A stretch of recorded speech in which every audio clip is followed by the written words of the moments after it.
Hi, I'm Margaret and welcome to Garden School. Today we're going to do some prep for seed starting. Around the weekend of Mother's Day, there's going to be a plant sale that I'm growing some veggie starts for. And this is for my master gardeners in my county.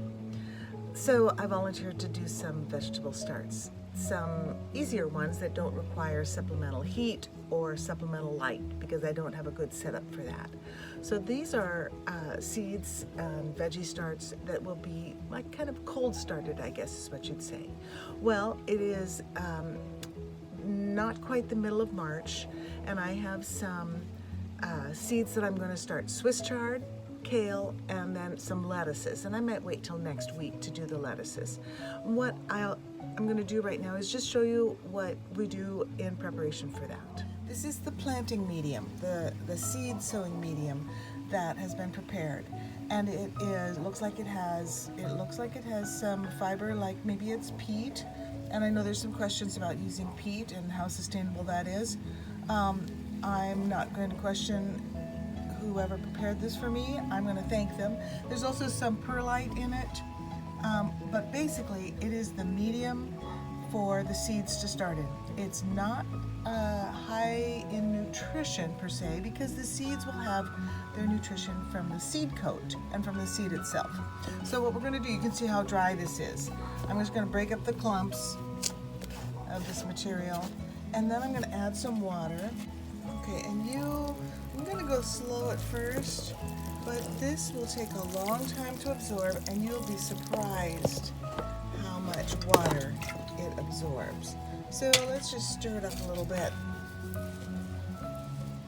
Get those dry areas. It's kind of like making making a pie crust.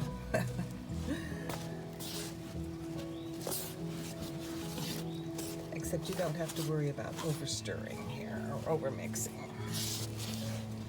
Yeah, I've got the dry part up here, so I'm going to add a little bit more water and continue to mix in.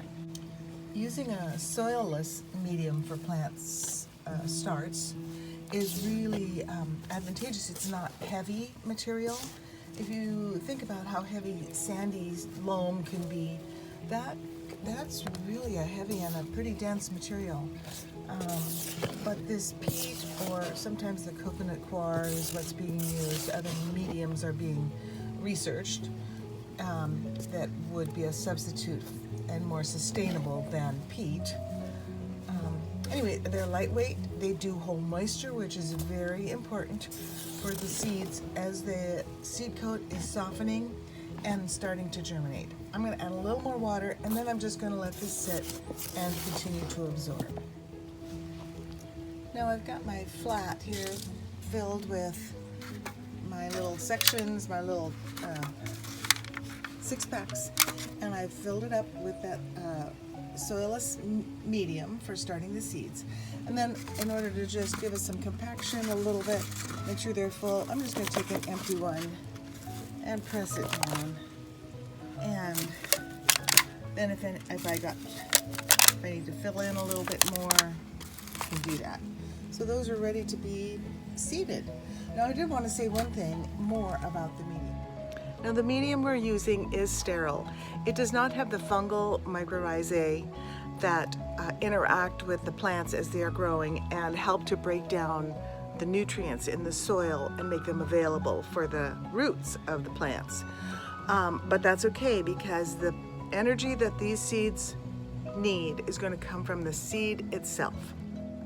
Now the next thing I'm going to do, now that I have my seeds in my little 6-packs, I'm going to come by and just add a little tiny bit more of this medium onto the top and just cover those seeds. That's the way I'm going to do this. This is going to take a little bit of time, and you can use your empty, extra 6-pack there to try to press the soil down so that the seeds are covered. We want to be protecting these. They do need to be moist all the time while they are germinating, or the process of germination will stop and it doesn't restart. So it's kind of like a get ready, go, and keep going and don't stop. So if your seedlings die out or dry out, they probably will die out. So when we're doing our seed starting, we do want to keep them moist. Some people will cover their trays with a little plastic cover, or even like a saran wrap or a plastic or something like that. I'm just going to be diligent watching these guys with my spray bottle, probably daily, and perhaps even until I'm confident that this medium has absorbed enough moisture. Maybe a couple times a day I'll look at them and see if it's dry on the surface, and then just give it a little more spray. So there we go.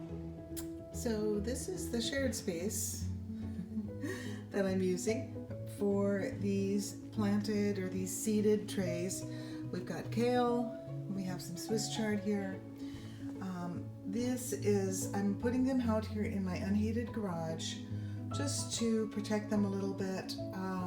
Perhaps in a couple days I'll have a little situation set up outside where I can put them.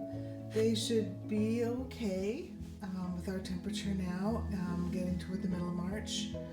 But I am going to protect them with some covering over the top, because I have noticed that I'll have little critters who discover there are germinating seeds, little snacks in these little packets, and I don't want them to disturb and steal the germinating seedlings. So I will protect them. And I have them here by a window, so they will get some light, but once I see some germination, I'm going to be making sure they are outside where they get more hours of sunlight.